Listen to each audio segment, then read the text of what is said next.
deceived by prosperity. So, I would warn those of you who are prosperous, never cut short your time of prayer and never keep away from the house of God.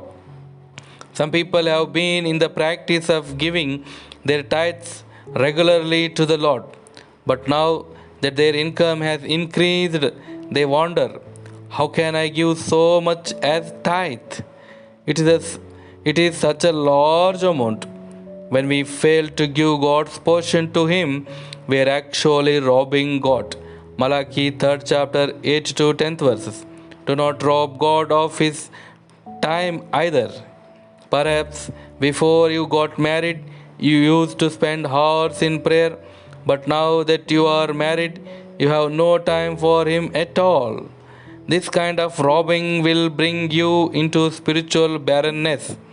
If you take God's warning and see that you are not deceived by the attractions of the world, He will bless you richly. We can take many valuable lessons from the instructions given to the children of Israel in Deuteronomy 11 chapter 18th verse. They were asked to lay up His words in their heart and in their soul. We also should let the word of God dwell richly in our hearts. Colossians 3rd chapter 16th verse. They were to bind them for a sign upon their hands. We too should carry our Bibles with us wherever we go.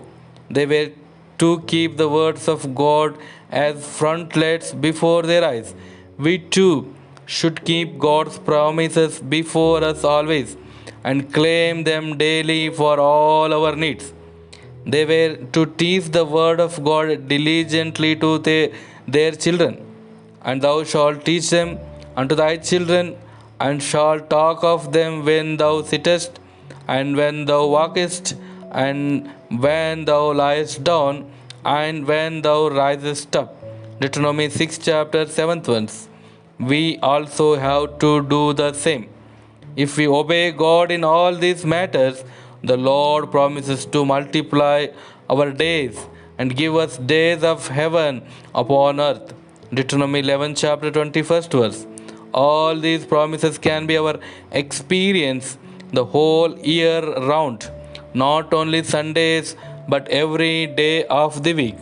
The grace of God will come flowing down upon us from heaven.